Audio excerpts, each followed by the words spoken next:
મિત્રો કેમ છો બધા મજામાં? તો આજે તમારું સ્વાગત છે અમારા દેશી જલસામાં. તો આજે આપણે બનાવવા જઈ રહ્યા છે કાઠિયાવાડી ઢોકળીનું શાક.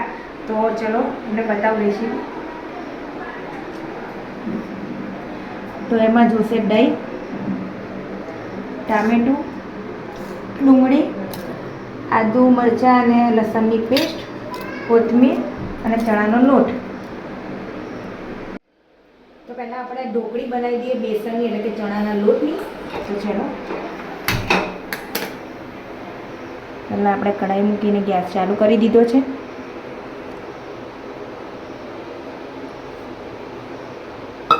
હવે એમાં આપણે છાશ નાખી દઈએ.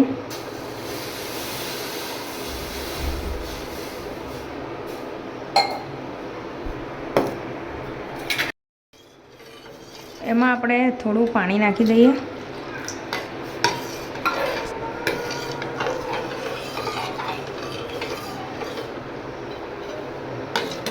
થોડા ધાણા નાખી દઈએ પહેલાં.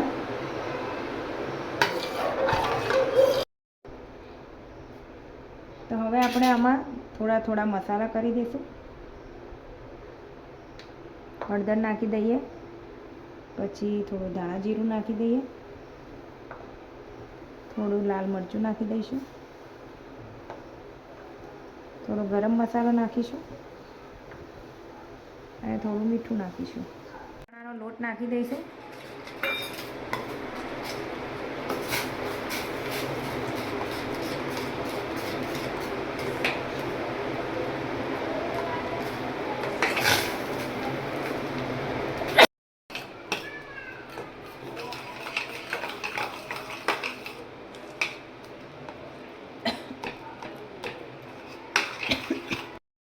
તો આપણે ત્યાં સુધી એને હલાવવાનું છે, કરવાનું છે કે જ્યાં સુધી આ ગાંઠા ના પડી જાય.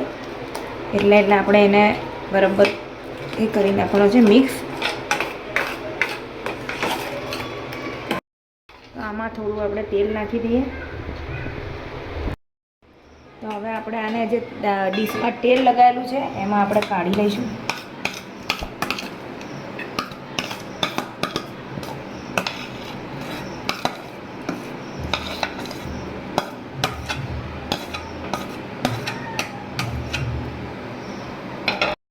તો આપણી મસ્ત આ ચણાની જે આપણે ઢોકળી બનાવવાની છે ઠંડી થઈ ગઈ છે. તો આપણે એને પીસીસ કરી નાખીએ.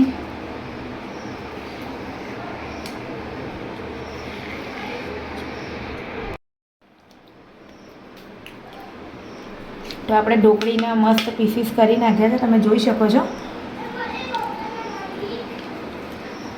તો હવે આપણે આ ઢોકળી આપણી મસ્ત રેડી થઈ ગઈ છે. તો આપણે એનું ઢોકળીનું શાક બનાવી દઈએ.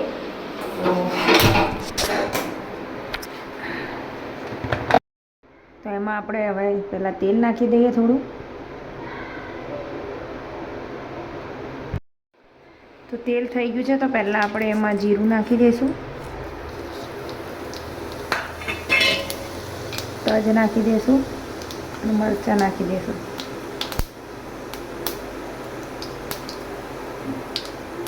થોડી હિંગ પણ નાખી દઈશું આપણે.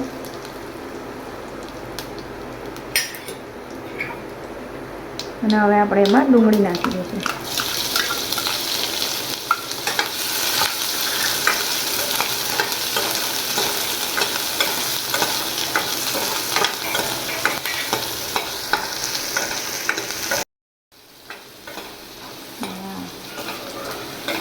જ્યાં સુધી ડુંગળી થોડી ગુલાબી જેવી ના થઈ જાય ત્યાં સુધી આપણે એને થવા દેવાની છે. તો ડુંગળી થોડી મસ્ત ગુલાબી થઈ ગઈ છે. તો હવે એમાં આપણે જે આદુ મરચાં અને લસણની પેસ્ટ કરી હતી એ થોડી નાખી દઈશું.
ટામેટાં અને બધું મસ્ત ચડી ગયું છે. તો હવે આપણે એમાં જે દહીં અને છાશ હતું એ નાખી દઈએ.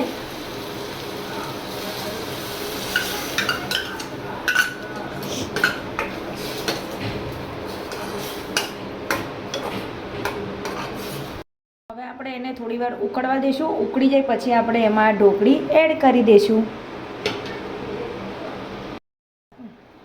તો હવે આપણે આમાં મીઠું એડ કરી દઈશું સ્વાદ અનુસાર.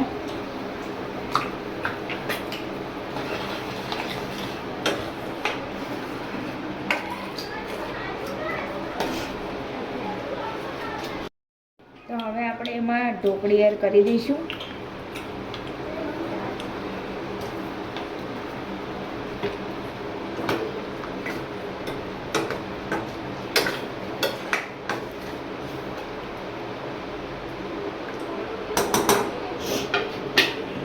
મિત્રો આ છે કિચન મસાલો, તો આપણે એ થોડો નાખી દઈએ અને થોડા ધાણા નાખી દઈએ આપણે.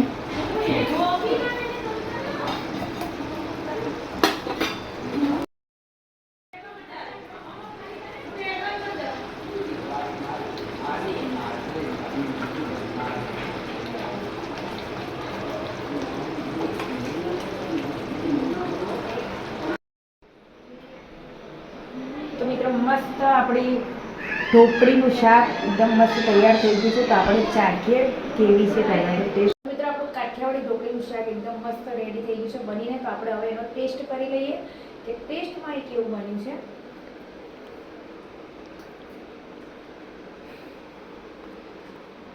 તો ટેસ્ટમાં બી બહુ યમ્મી યમ્મીનું બહુ મસ્ત બન્યું છે.